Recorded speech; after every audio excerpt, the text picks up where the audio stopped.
चालू नाही sir. मी तर एका ठिकाणी रेकॉर्डिंग कुठं आहे तिथं दाखवू का? तिथं दाखवू.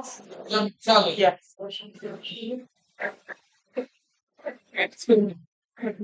येते. आता इकडे लक्षात घ्या. अकाउंट कुठं आहे रे?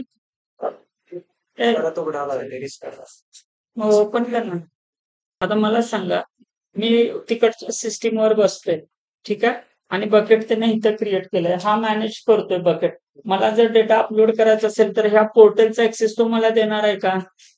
नाही देऊ शकत ना. मग मला काय करायचं, या बकेटमध्ये डेटा अपलोड करायचा त्या मशीनमध्ये. मग तिथं TNT ड्राईव्ह टाकायचा आणि हे जे मॅप, हे जे बकेट आहे ते मॅप करायचं. आता हे लक्षात घ्या, हे मॅप कसं करायचं, ठीक आहे?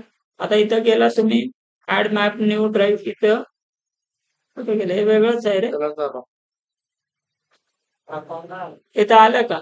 इथं बघा, एक्सेस की आयडी आणि सिक्रेट एक्सेस की, हे दोन्ही तुम्हाला लागणार आणि ड्राईव्ह लेटर कुठल्या ह्यानं होणार, झेडनं. आता इकडे लक्षात घ्या, हे तुम्हाला सिक्रेट एक्सेस की आणि की आयडी जर तुम्हाला कुणी मागितलं आणि तुम्ही दिला तर तुमचं अकाउंट हॅक झालं.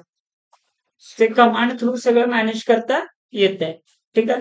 आता इकडे लक्षात घ्या, तो असतो कुठे, तुम्ही तुमच्या अकाउंटमध्ये गेला का नाही, क्रेडेन्शियल म्हणून ऑप्शन आहे, ठीक आहे? नंतर करा, क्रेडेन्शियलला गेला तर एकदा क्रेडेन्शियल क्रिएट करून नंतर प्रॅक्टिकल झालं की ते डिस्कंटिन्यू करून टाकायचं.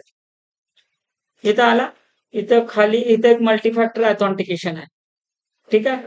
त्याच्या खाली तुमच्या एक्सेस की म्हणून येतं, इथं येतं का? इथं बघा, एक्सेस की आयडी आणि याच्यामध्ये सिक्रेट एक्सेस की आहे. तर इथं क्रिएट करा. क्रिएट केल्यानंतर अंडरस्टँड क्रिएट एक्सेस की, इथं दिसतं एक्सेस की, हा कॉपी केला आणि हा टाकला एक्सेस की मध्ये, ठीक आहे? ठीक आहे, सिक्रेट एक्सेस की कुठं आहे, त्याच्या साईडलाच आहे. शो करा, ठीक आहे? शो केला तर दिसेल तुम्हाला, नाही तर तुम्ही असं डायरेक्ट कॉपी करून काय करू शकता, इथं झालं. आता इथं दाखवते Amazon S3 बकेट. तर इथं ब्राउज करून तुमचं बकेट दिसतंय का? त्याला सिलेक्ट करून तुम्ही ओके केला आणि ऍड केला, ठीक आहे? तर ते तुमच्या कॉम्प्युटरमध्ये ऍड होते, दाखवलं का? तिथून तुम्ही ओपन करू शकता, ठीक आहे? आता इथून डेटा ठेवले, 2 फाईल ठेवले ना तुम्ही, इथून डेटा ठेवला तर तो कुठे स्टोअर होणार, तुमच्या बकेटमध्ये. इथं दाखवतो मी, तुम्ही एकच मिनिट. आता मिनिमाइज, हे जे आहे हे लायसन्स कॉपी नाही आहे, फ्री, म्हणजे आपण लायसन्स कॉपी नाही, हे दिसतंय का? हे तर दिसतंय. इथं जर तुम्ही याची प्रॉपर्टी चेक केला तर तो तुम्हाला साईज किती दाखवते बघा, 16 TB. म्हणजे एक बकेटला साईज किती येते, 16 TB. 16 TB मध्ये तुम्ही डेटा काही ठेवू शकता, ठीक आहे? आता इथे बघा, इथं आपण काय केलं, right click, new folder, work, ठीक आहे?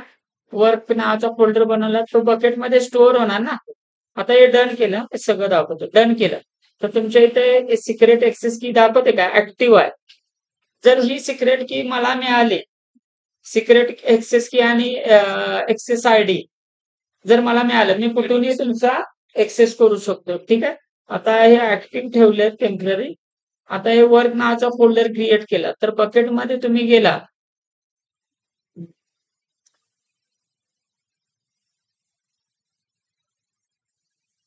बकेटमध्ये आला तर इथं दिसतं बघा, मग एक फोल्डर दिसतं का तुम्हाला, दाखवते का वर्क?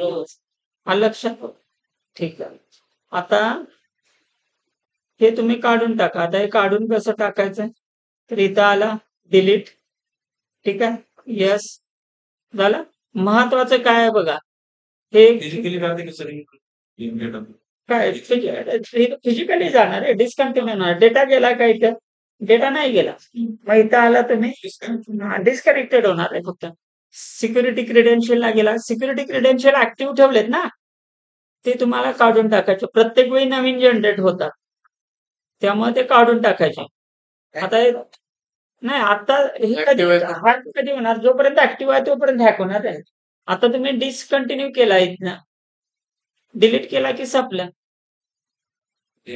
deactivate आणि इथं काय ही